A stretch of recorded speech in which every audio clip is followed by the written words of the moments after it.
Hi everybody, my name is Natalia Moraita and I'll be talking about the concept of family in Turkey. First, it's important that I tell you guys that family is really and hugely important among Turkish people. Even though the country has gone through a lot of structural changes as well as economic reforms, the importance of family has not changed at all. On the other hand, the structure of family in Turkey has changed, and it has changed a lot. But I'll be talking about that further in the presentation. My thesis statement is that the way modern Turkish families are hugely shaped by the influence of urbanization as well as globalization and the economic reforms that were applied in the country ever since the 50s.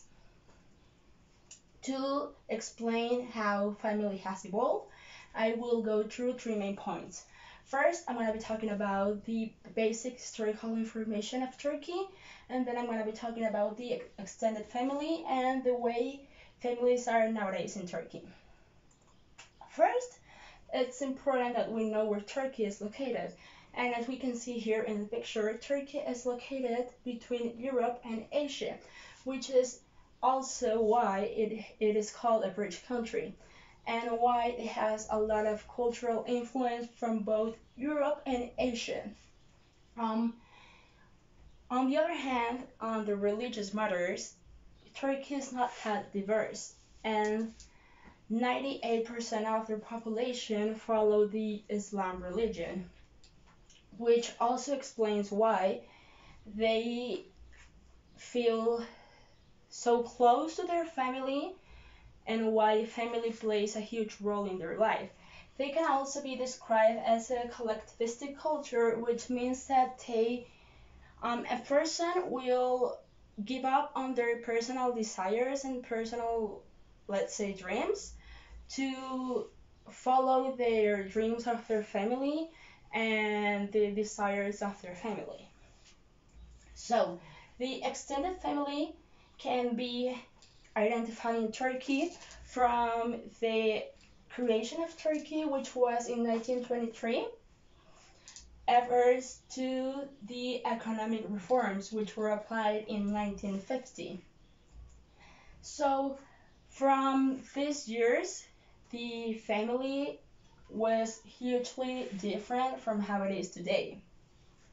We can say that it was a two-focal family, which means that both men and women lived basically separate and different worlds. Men had certain chores they had to follow and certain responsibilities, as well as women. They basically lived different lives and had no connection between them, but they lived in huge groups. Um, this means that, for example, let's say that I'm a woman. I'm a Muslim woman who lives in Turkey, and I'm getting married. When I get married, I will move to my husband's house and live with her parents, as well as, well, let's say if he has a brother, I will live with his brother, and if his brother has family, then I will live with their brother's family as well. And if they have a sister who is not married yet, then I will live with them as well. This is why it's called an extended family. Of course, it was pretty much patriarchal, basically because women had no legal authority over themselves. Basically, when they lived with their parents, their father was their legal authority, and they took all the decisions for them. And then when they get married, such authority moved from their parents to their husband. So the economic reforms were applied, and the impact they had on the country was that it became more urbanized. From 1923 to 1950, just 5% of the population moved from rural zones of the country to the urbanized part of the country. Afterwards, 70% of the population moved to the urbanized area, mainly because globalization had such a huge impact and the economics reform opened their markets to foreign investment and foreign countries. And the European Union took advantage of that because they knew that if they didn't do it first, Asia was going to do it first. So they took advantage of that, and basically they signed a lot of free trade agreements with Turkey, which of course meant that both the European Union and Turkey were going to become closer. Such trade agreements had an impact in the way family works and the structure of the family, mainly because it became westernized, which means that instead of being Muslim, they become more Western into what the Western countries, which would be the United States and Europe, say it's a normal country, which is of course not extended anymore, and it plays a lot of attention in human rights. It was good because it gave women this independence that they needed, because since these economic reforms were applied, they basically gained a lot of independence over themselves, and they had legal authority over themselves ever since 1980. So nowadays, family is functionally extended.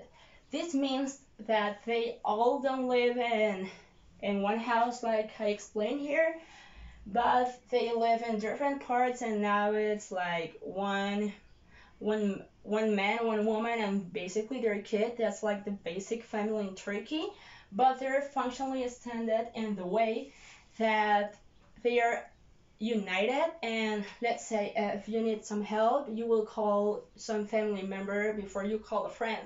And if you need like some help for work and whatever you need, you will call someone in your family before you call someone else. They're functionally extended. They are still behaving this way, but they don't behave that way in real life, which means that they don't live in the same house anymore, because organization is not allowing this. In conclusion, we can say that, well, globalization had a huge impact on the way the family was structured in Turkey, because it gave independence to women, and which meant that they were now allowed to have freedom of decision, which meant that they didn't have to go from their parents' house to their husband's house.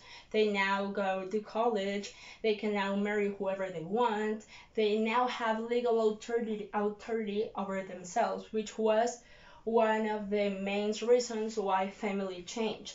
Now it's not like the woman has to do all of these women related chores, like taking care of their kids or taking care of the house. Now they have an opportunity to go out there and do something with their life, whatever they want to do. Some women decide that they want to stay at home, which is okay, but the important thing here is that they can now decide whether they want to do that or they want to do something else. So that's basically the main thing that changed for Turkish families, and why it had a huge impact on the whole structure of the family, because, well, it was decided both for men and women how they had to live their life by their parents, and of course by the society. And that will be all. Thank you very much.